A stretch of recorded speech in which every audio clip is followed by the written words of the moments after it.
Bom dia, meu nome é Rafael.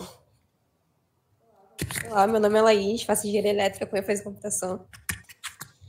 Aí a gente vai falar um pouco sobre o cálculo da tarifa de energia elétrica de baixa potência, de baixa tensão no Brasil.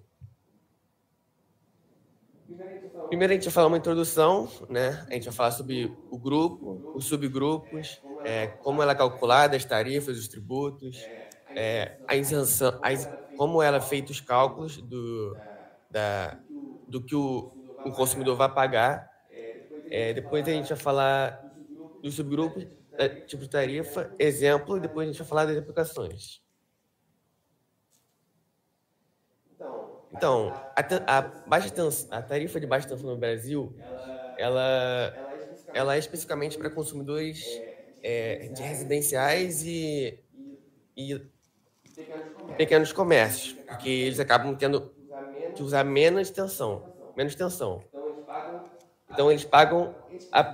Então, esses consumidores, eles vão pagar apenas o que eles vão utilizar. O tributo deles vai ser especificamente em cima do que eles utilizam. E as tarifas também, no caso. E no Brasil, essa administração ela é feita pela ANEEL e varia de acordo com região para região. O cálculo da conta de luz não apenas envolve consumo em quilowatts, mas também diversas tarifas, como foi dito, tributos e encargos que garantem o funcionamento do sistema elétrico nacional.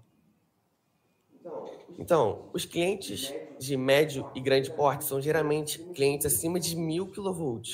Então, pessoas que, enfim, a residência não vai usar mais de 1.000 kV, assim como um comércio local não vai usar mais de 1.000 kV, então eles se enquadram nessa categoria de baixa tensão. A tarifação em baixa tensão se caracteriza por uma tarifa nominal, como eu disse. A pessoa vai pagar, ou a pessoa, ou a loja, enfim, vai pagar apenas porque foi consumido. Claro, vai ter tributos e taxas, mas essas taxas e esses tributos vão ser apenas pelo que foi consumido. Dentro desse grupo também há subdivisões em funções de diferentes usos de energia e quanto à possibilidade de possuir tarifas diferenciadas em função dos horários de utilização. Então, nesse grupo, existem subdivisões que eu vou mostrar a seguir. Pode passar, por favor. Subgrupos por tipo de uso. Então, existe o B1, que é a classe residencial, que é o mais comum, porque é o que a gente vê todo dia, né, na nossa conta de luz. Existe a classe residencial de baixa renda. Então, essa é uma classe específica para as pessoas de baixa renda. E é uma subdivisão do B1, da classe B1. E a classe B2 tem duas subdivisões, que é a classe rural e a subclasse rural. A classe rural é classe cooperativa de eletrificação rural, agropecuária e indústria rural. E a subclasse rural é serviço público de irrigação. Tem o B3, que é o poder público, comercial, industrial e serviços com entrada em baixa tensão. E o B4, que é a iluminação pública. Agora a gente vai falar sobre o terceiro tópico, que é o tipo de tarifa. A gente vai percorrer aqui um pouco sobre alguns tipos de tarifa que se enquadram nessa classe retrata.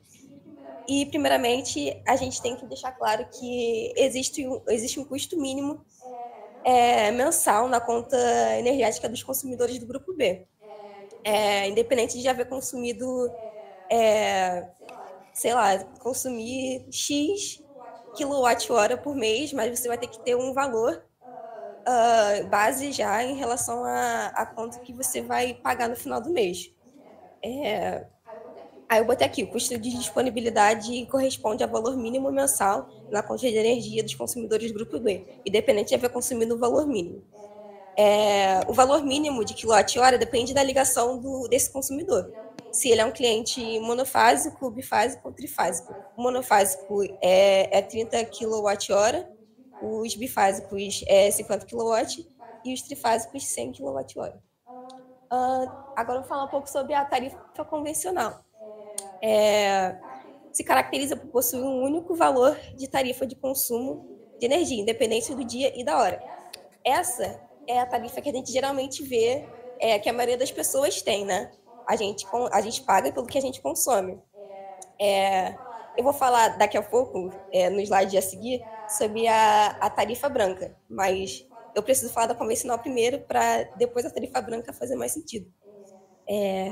A convencional, ela corresponde ao sistema mais comum, né, como eu já falei, e ela é utilizada por consumidores de residências e comércios de baixa tensão, que foi o que o Rafael já citou, que se encaixa justamente no grupo B. A tarifa mais adequada para a grande maioria dos consumidores residenciais é a tarifa convencional e os sistemas simples e não necessita de um medidor de horário. Por que eu estou falando disso? Porque no próximo tópico, que é a tarifa branca, a gente precisa de um medidor de horário, justamente porque a tarifa branca basicamente você paga, dependendo do horário, você paga mais caro ou mais barato. Então a gente precisa de um medidor para saber qual horário que aquele consumidor tá usando aquela energia, né? Então, por exemplo, detalhe, essa tarifa branca ela não se enquadra no grupo B4 e B1, lá referente à tabela que a gente botou lá na frente. Tá, mas como que isso é feito? Quais são os horários que são mais caros e quais são os horários que são mais baratos? Eu botei aqui, na frente eu vou botar um gráfico para vocês verem e visualizarem melhor, mas basicamente o horário de ponta é o horário mais caro, que é geralmente o horário que o pessoal está voltando para casa, enfim, que é o horário mais comercial, né?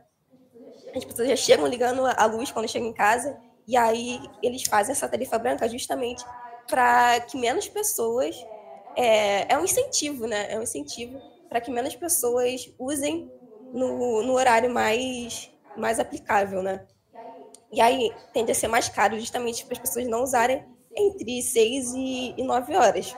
O horário intermediário, que não é tão crítico quanto o horário de ponta, é um pouco mais barato quanto em relação ao horário de ponta, mas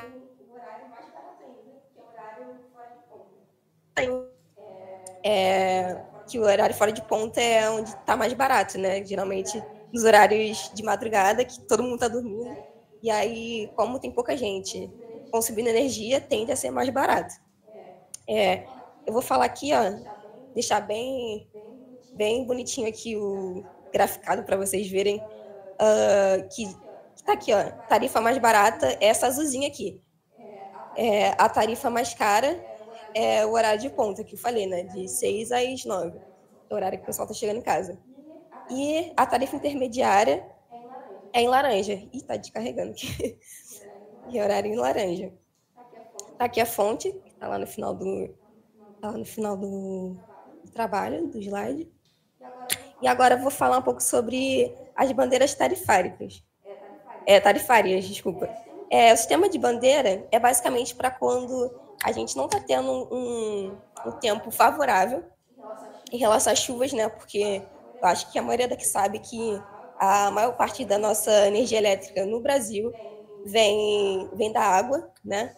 É o sistema pluviométrico que a gente usa.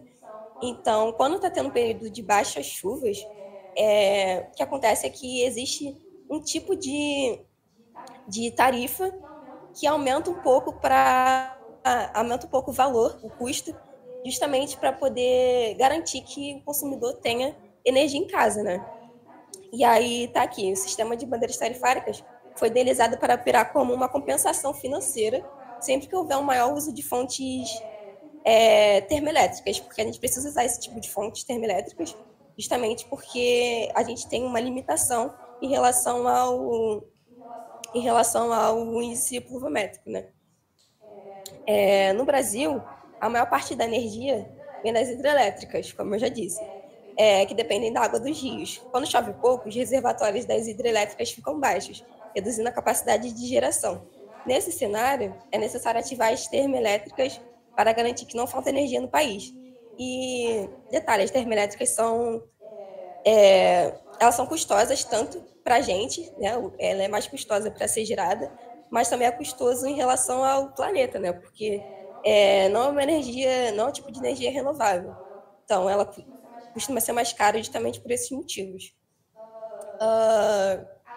Aí tá aqui, a bandeira tem 3 tipos de bandeira para quando esse caso acontece, que é a bandeira verde, que não acrescenta não tem nenhum acréscimo na fatura, então a gente está tendo um período de chuvas regular, né, esperado. A bandeira amarela, quando a gente já não tem um período ali tão favorável, e aí tem um acréscimo disso aqui, de 0,01343 por quilowatt-hora consumido. E a bandeira vermelha é quando o caso é mais crítico, né? E aí vem um acréscimo um pouco maior do que o anterior, do que a bandeira amarela, e o acréscimo desse valor ali, do patamar 1, e do segundo valor, que é um pouquinho mais alto do que o patamar 1, que é quando realmente a questão está mais crítica ainda. Esse valor aqui, né, 0,01343 reais por quilowatt, parece um valor pequeno, né? Mas quando a gente bota na conta e faz o cálculo por consumo, dependendo da bandeira, acaba tipo, aumentando muito o valor que você vai pagar na conta. E isso, claro, é ruim, né? Enfim. Depende do clima também, né? Não tá nas nossas mãos o que vai acontecer de fato. Agora, aqui tem um site muito legal da ANEEL, que eu achei eles bem transparentes com relação ao quanto que o consumidor vai pagar cada mês. E aí, eu queria até botar aqui o site, mas eu acho que ia dar uma travada, mas acabei deixando só uma foto. Mas eu acho que o site não tá legal. Tá até aqui, ó. Tá até aqui, mas ele tá meio bugado. Prefiro mostrar só a foto mesmo. Mas, enfim, no site você consegue ver justamente... Não sei se dá para enxergar, tá meio pequeno, né? Mas você consegue ver justamente... Vou aproximar aqui. Ah, não dá para aproximar. A distribuidora por estado, por região. E nesse mapa aqui do Brasil, você consegue selecionar qual o estado que você tá querendo saber, qual que é a tarifa, né? Qual que é a distribuidora, e você consegue ver todas as distribuidoras aqui, da mais usada para menos usada. E aí, por exemplo, eu tinha botado aqui no Rio. Aí aparece todas as distribuidoras do Rio e qual o valor da tarifa delas. Eu tenho tanto valor para a tarifa convencional, que a gente já discorreu sobre isso, quanto para a tarifa branca, né? Eu achei bem interessante. Achei realmente legal. Fiquei aqui um tempo brincando com esse site aqui. Agora 4. Exemplo e aplicação. Então, esse aqui é um exemplo de uma conta de baixa tensão residencial, que é a minha. E não dá para ver muito bem, mas eu trouxe ela aqui para vocês.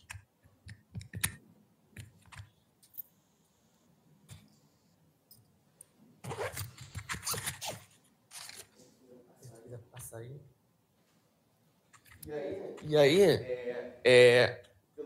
pelo slide não dá para ver muito bem, mas vocês conseguem ver? Pode passar aí, pode passar. Vocês conseguem ver a tarifa de energia, que corresponde ao consumo de energia elétrica, o custo da geração de energia elétrica, ou seja, o valor que a distribuidora gastou para pagar as usinas. O TUSD, que é a tarifa de uso do sistema de distribuição, vocês conseguem ver aí também, que é o valor pago pelo uso da rede elétrica da distribuidora, ou seja, não é a tarifa diferente da tarifa da geração de energia, é a distribuição, são coisas diferentes. E incluindo postes, fios, transformadores e toda a infraestrutura elétrica para que a energia chegue à sua casa.